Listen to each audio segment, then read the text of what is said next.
welcome back to Linear Rock. It's good to be back. New album, new start, shows or books. I'm out running errands. It's good stuff, man. Life's coming back to normal, so I'm excited. Yeah, it is. We are here presenting Pop Evil album out now. It's out since last Friday. Versatile. Yeah. Also, as a matter of fact, I must say, versatile by vocation, no compromise, no fear. And it's so damn surprising, you know. All the time. It's still Pop Evil, but you give us always something more. And there, you know, there's a reason why you've been defined the Beatles of new metal, which is very flattering. For sure. Okay, so you're still on top of the charts, over 600 million streams, lot of expectations. You've been working on this album since 2019, so a long time. Mm-hmm. Last interview we did almost 1 year ago, it was June 2020. The spirit was high despite the situation, and we could feel the reborn feeling in your, you know, through your words. You told us about, you know, various producers, new collaborators, that you had 30 songs in pre-production, and that the intention was to stick to the demo versions and keep, you know, the full energy there. Did something change meanwhile? I mean, any evolution, change of mind? What happened since then? Or this is the same record that we could have had, you know, in our hands if it was released 1 year ago? No, it was the same record. You know, we were pretty much done. I mean, we had some mixing and mastering stuff we were doing, I want to say, towards the early stages of COVID, you know, but as we started to progress, it just became, you know, apparent that we were going to just rest. Let's rest the body, the mind. I mean, we don't get, I think since, what was it, 06, 07, from when we got that first record deal, it's been nonstop ever since. So I know that I speak for the band on this. We all were looking forward to a break anyways before this original tour was going to take place in spring of 2020. So if we were going to be off, we all kind of went to our families and recharged and got to spend time doing other things. So for the most part, I mean, the artwork and design, we took that into, you know, into the pandemic a bit, and we fine tuned that as much so we had extra time to really make sure that visual was the way we wanted it to go. But for the most part, musically, we were ready. We were ready just before. We were just, it really, the pandemic, I think, hurt more of the rehearsals and the performance aspect of this album. Sure. I guess Versatile, as the title, was chosen because it fits perfectly the sound of the new record. There's everything you've done in it before, and also a lot of new stuff. Heavy stuff, melodies, all of it. A lot of different colors, you know, still Pop Evil, but as well different. Did you work any differently? Did you approach the songwriting, you know, any differently this time? Yeah, definitely. You know, we 6 albums in, we took a lot to heart the things we didn't like about the recording process in the 5 albums previous, and we try to like focus more on having, you know, fun. At least the band can speak for themselves, but you know, individually, from a vocal perspective, I had to be having fun again, you know, like, and I think that sometimes when you're in a recording studio, it's all under the gun, right? It's all cost money.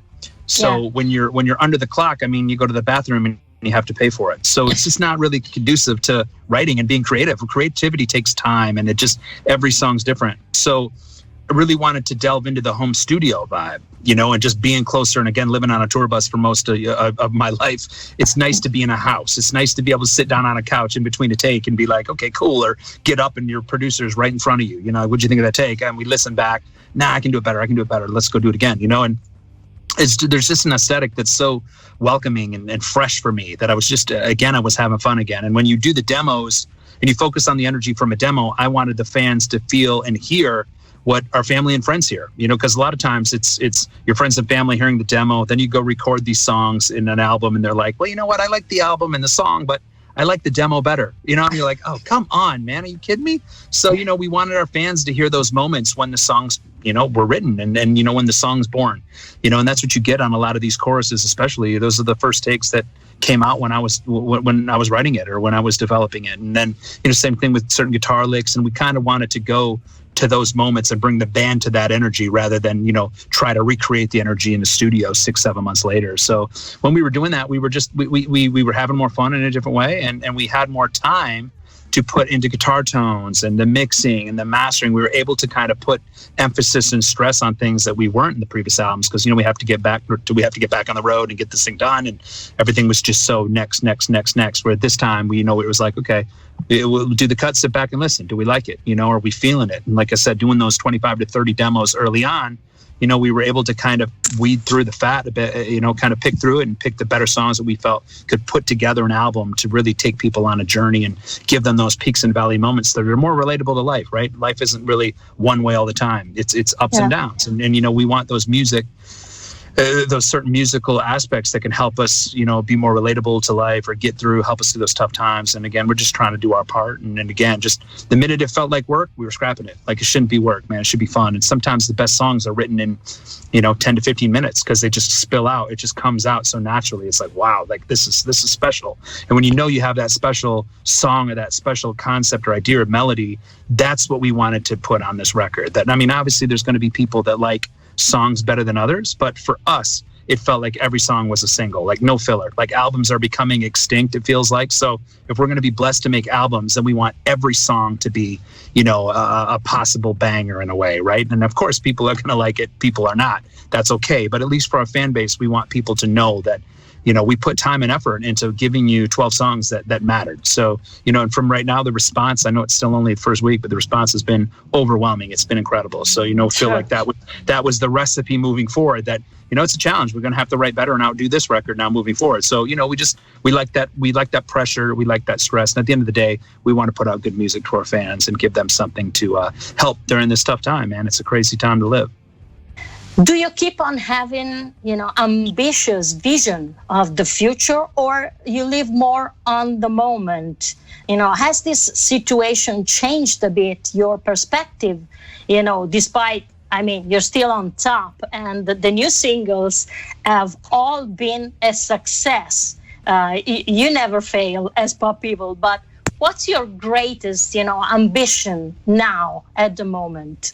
Yeah, I think that's a great question. I think it was starting to set in anyways. 6 albums is always like a reality check that there's a sense of urgency. How many albums you get in a career before you got to do something else? We're all getting older, we're all growing. And then you throw the pandemic in there and it was like, wow, like this is, we're on the right path. Like, it was important that we wanted to put 12 songs that were the best effort we could. No filler. So I think moving forward, you feel that urgency even amplified. You were like, look, we gotta put out another album even quicker, because this album, this album was supposed to be out last year. So, even though we're just releasing the album, there's still 4 singles that we've dropped, so this album's almost over before we start.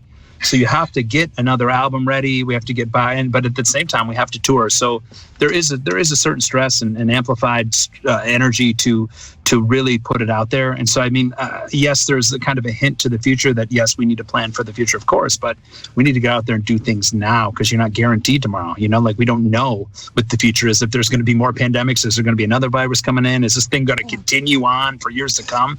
So, and then it comes down into that reality that, if this continues, like, man, the dreams that we loved, the whole existence of music is to get out there and tour.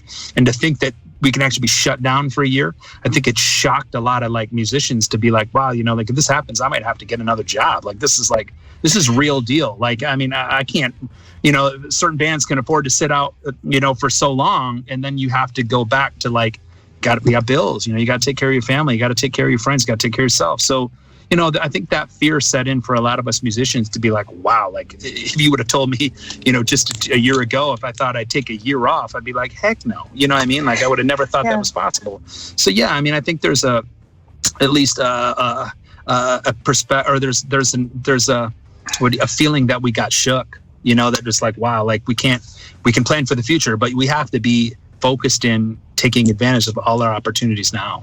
Yeah. So we just saw the Set Me Free video, which is a song, that push the listener to reflect and clear conscience.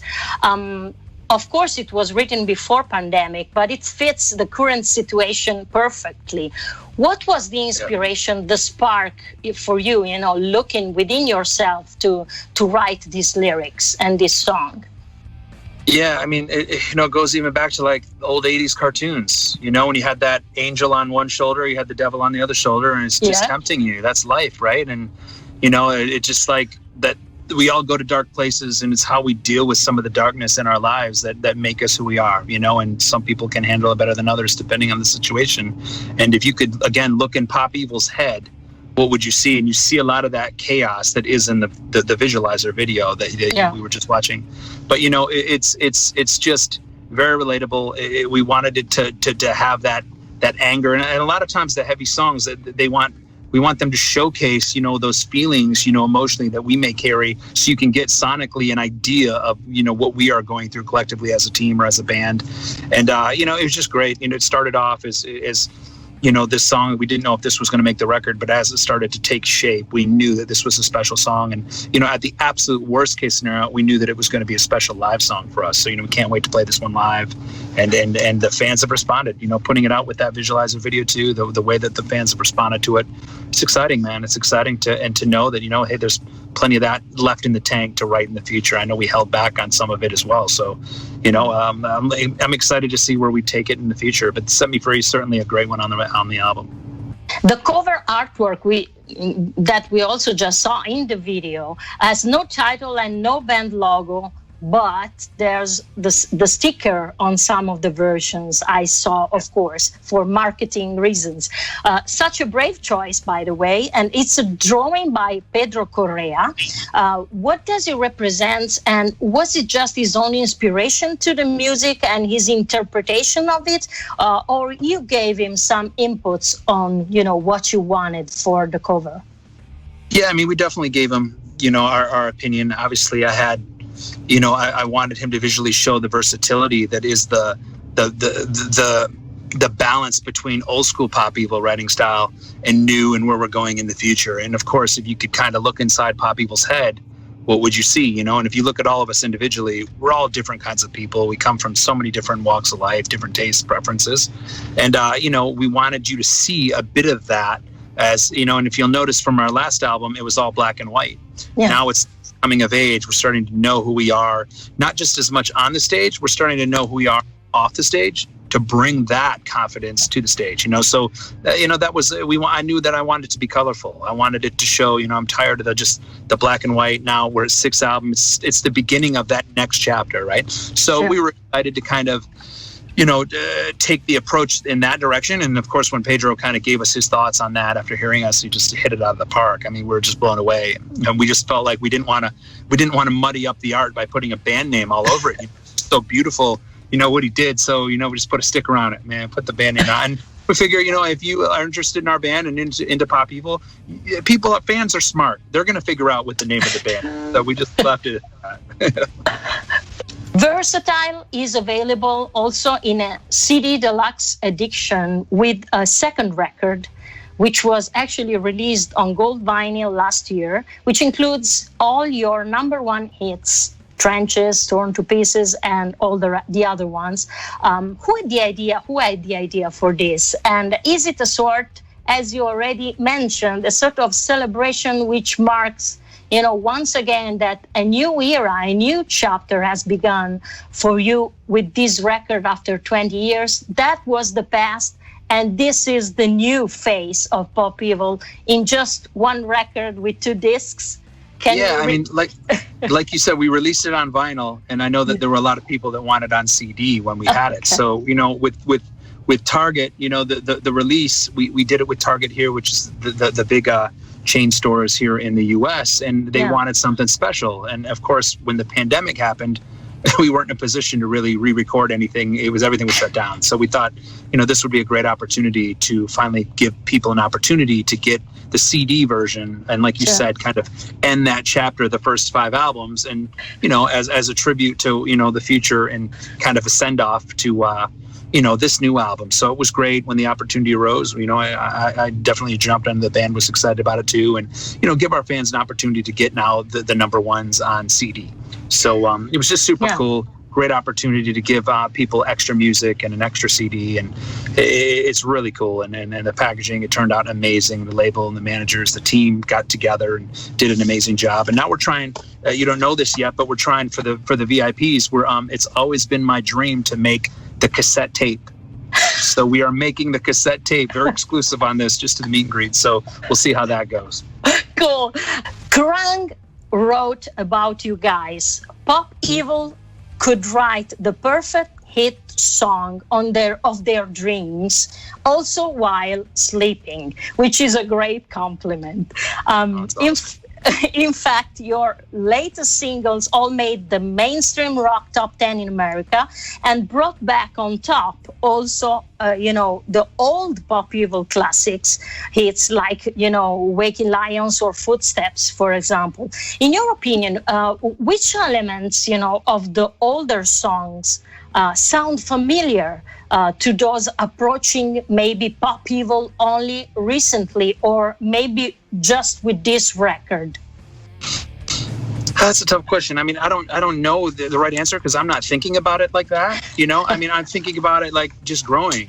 Okay. Like we're not really focusing on the sounds as much as people might think. Like, again, I'm not trying to overthink it. It's from our perspective, is if we write it and we feel like it's going to add an element to our live show, like you said, Waking Lions, Footsteps, we already have that in our set list. So everything's about the set.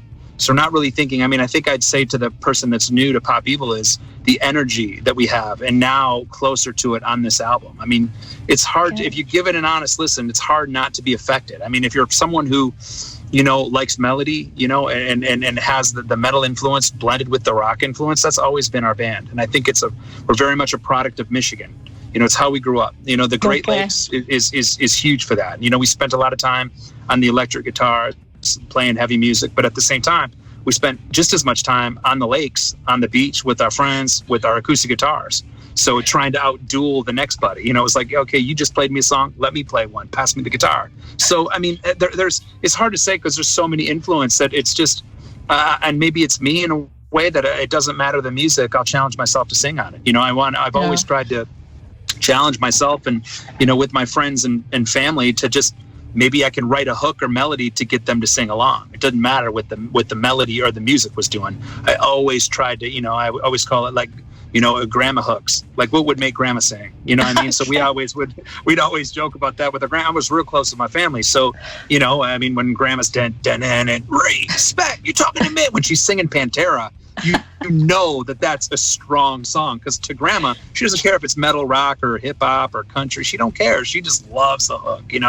And I thought that always resonated with me. So again, I'd say not only from our guitar influence and different styles, but just melody, the way that my vocal has been able to, creatively tie it all together. It's special, and that's kind of that's been our claim to fame. That's kind of our thing, Someone said, if rock is dead, then Pop Evil is the ultimate proof there's an afterlife, which is another great compliment. Yeah. Do you think that, rock music to survive must cut the cord with the glorious past of the legends and only look ahead, or not? You must look back to look ahead. What's your point of view?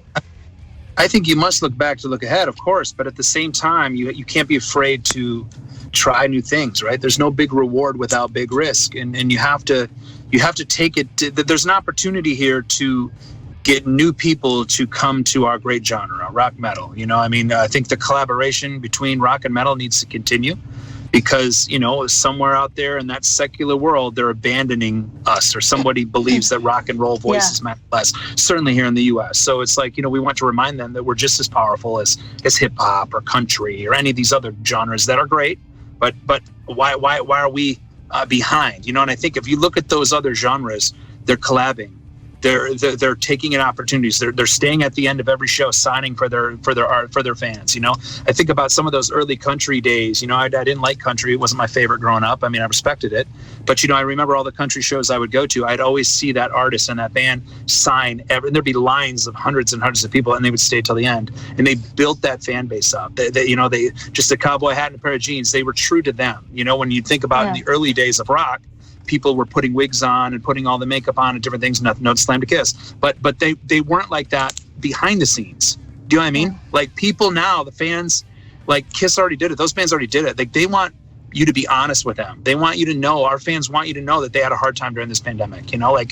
Like we might have had to get jobs. We had to find other ways to make money. They understand that because they're going through those things too. And I think that's the true beauty of rock. It's like, you can be you. We don't have to have big choreographed dance routines and all this crazy stuff. You could be you. Like you can play in a parking lot. You can play in a house with 3 people. You can play a house party. You can play, an arena. Like that's the beauty of rock, right? Like fans aren't judging you for how you look, so to speak. They're judging you by just you being you. Now that doesn't mean the great bands that are putting on makeups in the 80s that were putting on the wigs, they respect the show.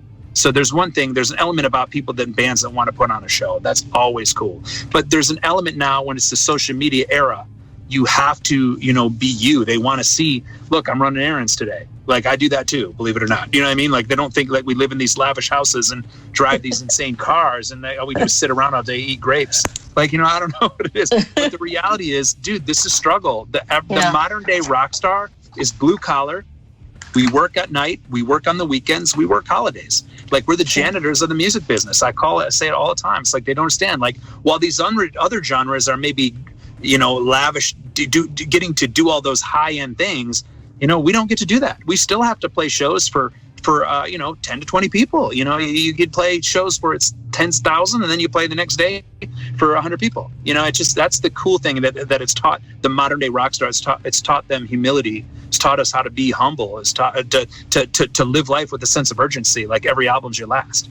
So, it's definitely a new mindset that I think you do have to still respect our elders in rock, and you got to understand the greatness, but they were in a time where rock was king. Metal was king. They were in the glory years. We are not. So you have to respect it, but be open to bringing new people. And sometimes the versatility in your music shows that, in my opinion, that you're more human, right? Like, I don't want to be on a shelf under one genre the whole time, and we have to write the same song over and over for 10 different albums. Like, how is that my journey? You know what I mean? Like, yes, we want to respect our old school style, but we still want to look to the future and where we can go and where we can grow as musicians individually, as well as being, musicians for our fans, but also for ourselves and our family. So that's the grind. That's the true duality of the chaos that is being in a rock band in this modern time. So, talking about Hayley Kramer, you have a lady on the drums. So what's her extra edge?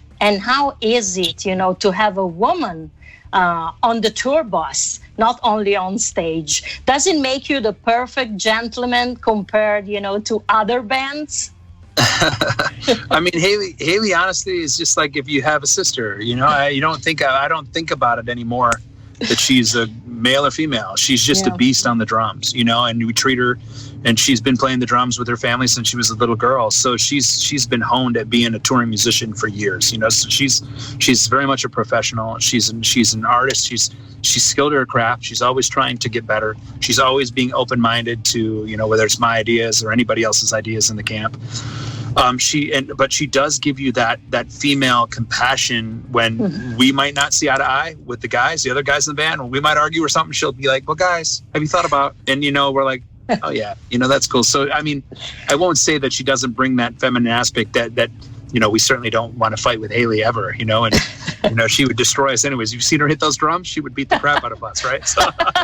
So, but she's just such an amazing person and truly a talented drummer. So, it just works, I mean, maybe the first year she came in, maybe I would have had more to say. Maybe it's different playing with a girl, of course. When she first came in, before she came in, it was kind of a Michigan boys club. So, there was that dynamic. We were worried, like, is she going to fit in? But once she fit in, and now she's been with us close to 5 years. I mean, I don't even 2 albums too with her. I mean, she's just, if anything, I miss her. I'm excited to get her back in because she's, you know, once you're in a band, you know, it's kind of it's like your right arm, you know, and not having her around, or her being in London and us being, of course, in the US during this pandemic has been tough, you know, to not just be there to give her a high five or a hug and be like, hey, how's it going with you? How's everything with your family? You know, so, you know, she's just a sweetheart, but it's definitely an aspect that's been different, you know, moving forward, but in all the good way, in all the right ways. So she's been a blessing, and, you know, we're so fortunate to have her, and, you know, we can't wait to see how she grows and how the band grows with her in the future. What do you miss the most, and what you don't miss at all of the life on the road?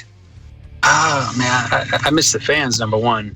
You know, I think it's definitely shook us and reminded us what's most important, you know, and that's the fans and the people, you know, that human aspect we miss. I miss the smell of the dirty concert hall when you get there in the morning and you got to try to brush your teeth in the sink. You know, I miss the smell of the tour bus in the morning when everyone's waking up, you know, that normally you hate. I miss all that. I don't think there's anything I don't miss. I'll tell you what I don't miss. I don't miss wearing masks for this virus. I'll tell you that. That's what I'm not going to miss, you know. But as far as the aspect, I think it's definitely, for me anyways, just reminded me of just what a blessed life we have. You know, it's not necessarily about the fame or the success. It's about the shows, you know. It's about the climb. It's about that grind to, you know, see that guy in the back of the room and he's not a believer. He's kind of got his head down. And then by the end of the show, he's got his horns in the air. Like, that's when you really have that gift. That's where true bands are really born. It's on stage. You know, I mean, anyone can like your song or your album, but when you see that band live is when you fall in love with that band. You know, I mean, same thing with me. Some of my favorite bands too. It's like, you know, I don't know if I liked or had an opinion when I heard the albums. Once I saw them live, I was like, wow, I'm with them. I'm following them for life. That's my band, you know? And so I missed that. I missed that connection, you know, looking at people in the front row or throughout the venue or in festival season. I miss festival season, man. That's, you know, sun's up and, you know, it just you can smell barbecue or chicken cooking in the air. And, you know, you see everybody with their drinks up high. It's a lot of things. I could go on for days with what I miss. But, you know, look, there's comfort knowing we all went through the same thing. And we're all just as excited to come back. Hopefully, we all don't take things we took for granted in the past. And now as we move to post-COVID, that we can enjoy each other a little differently, man. It's life short, and it can be taken away from us like that. And you know, hopefully this is a nice reset for most of us to go, okay, you know, next time Pop People comes to town, or next time this other band I love comes to town, I'm going to go see him this time, you know, instead of waiting, you know. So, you know, I'm looking forward to that and that dynamic and hopefully a lot of positive moving forward. Next plans in the can. I saw today that you released the tour dates for this summer. The tour is starting mid-July and it's going to end on the 23rd of September in Florida, which is my birthday, actually. So, well, it takes a few months, but a couple months. So, do you have any plans to come over, you know, to Europe also anytime soon? Yeah, I mean, we're obviously as things start to open up, and if these tour dates all go safely, I would assume that by, you know, 2022, you know, things be even closer and back to normal there, and hopefully, you know, maybe spring, summer next year, or you know, if not sooner. But I mean, I'm assuming probably this year's probably out of the question with all the travel restrictions and people coming in. But like I said, if these tours go safe, everyone's good, I got to think by next year things will start to open up and it'll be safe enough to travel everywhere and you know, be back to normal. So fingers crossed on that. Thanks very much for your time for this interview once again. Thank you so much for having me. I can't wait to do the interview in person next time. Sure, we can't wait as well. And now we're going to close the show with the video of Work. And do you want to introduce it for us? Yeah, absolutely. It's Leigh from Pop People, and this is our song Work. Let's get back to work right here. Ciao, Leigh. Bye, y'all. Be safe. Thanks.